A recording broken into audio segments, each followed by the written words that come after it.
first step in starting your business? Ruth, you can start and then you can make your way down. That I am the proud owner of Ambitious Couture and sister company Ambitious Lashes. I would say the first step that I took when I started my business was to pretty much see why did I want to start. Everyone always tells you what is your why, and at first my why, if I want to be really honest, was mainly for monetary gain. I couldn't find a job in high school. Nobody was hiring 16-year-olds at the time, so I'm just like, you know what, I'll make my own job. So I used to get my hair done a lot, and people would always ask me, who you got your hair from? Oh, your hair looks nice. And I would just give it to them because I don't cuff information. So I'm just like, I'm over here giving people free vendors, free information. So when I realized that, I'm just like, yeah, I might as well start selling hair since I'm already a walking model for it. So with the same vendors that I would consistently buy from, that I made my personal vendors for my business. So I would say figuring out your why and know what it is that you want to do in business. Hi everyone, my name is Janika August. I am a real estate agent in South Florida.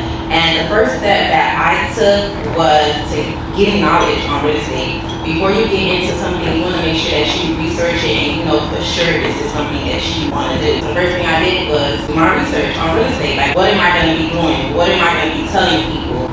Before I answer your question, I just want to ask, this is a safe space, right? Yeah. I could be completely honest.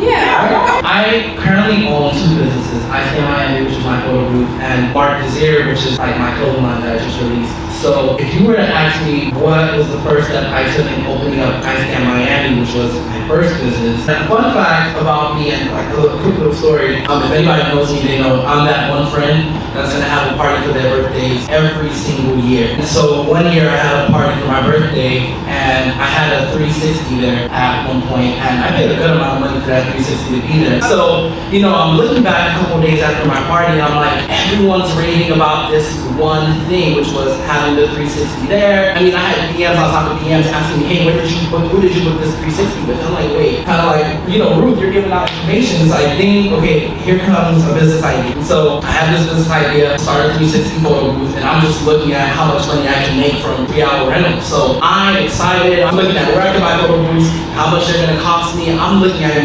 everything that you could think about and starting a photo booth company. So I'm online, just looking about the actual product. So finally I order a photo and photo booth comes in the house. I open the photo booth, right? So now I have a photo booth, now I have a product. Actually, if I had a plan. Now I didn't have a plan, but I had a product. And when you enter into the realm of entrepreneurship, the most important thing that you could be focused on is having a plan. Because the moment you become an entrepreneur, you're no longer thinking about tomorrow. You're no longer living in the current. You're thinking about next month, next week, next year, 5 years from now. You're thinking into the future. I think that was a big learning experience for me. I brought this product. I put this person making a business card, having an Instagram page and everything, yet I had no plan. So starting off my clothing business, it was a very successful approach to me because I had a plan that was very detailed. I knew exactly what I wanted to do, how I wanted to do it. So to answer the question, the first thing that I think you should be doing before you start a business is having that plan. And then, like Janika just said, of course you're gonna have to do your research, you're gonna have to take time to, really, like, what does that plan consist of? You're not gonna make a plan without research, right? So really understanding, you gotta have a blueprint. You cannot start without a blueprint.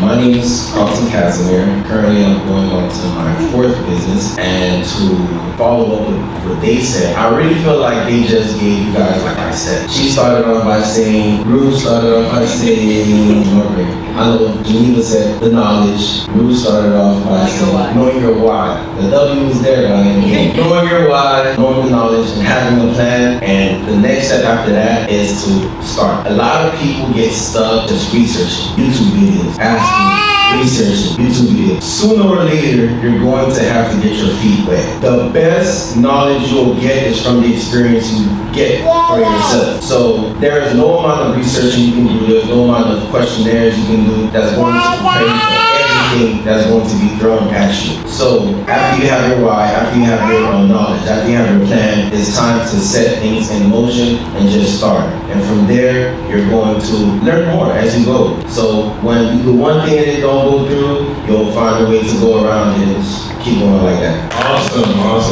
Hey guys, how you doing? We good? All All right, my name is Erwin Plummer, and I would say it took 3 M's. You can write this down for me to start my business. The first one was M for motive. You have to know your motive. What motivates you to do what you want to do? If you want to be a hairstylist, what type of hair do you want to do? Do you want to do 30-inch bust down the middle of the part, all that good stuff? Do you want to do natural hair? Do you want to do braids? Do you want to do it for selfish ambitions? Why do you want to do it? The second one is, what's your message? What message are you trying to convey to your demographic?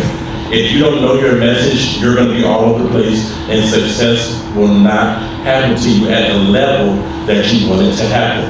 And after you get your motive and your message, then you need to move on unto message and your mission. What's your mission? What brings all of this together? If you don't know those 3, you kind of won't be successful. And then, just bring it all together, guys. What's number 1? Motive. What's number 2? Message. What's the third one? Mission. What's the first one? Motive. Second? Message. Mission. Know those 3, and then success is literally guaranteed to happen.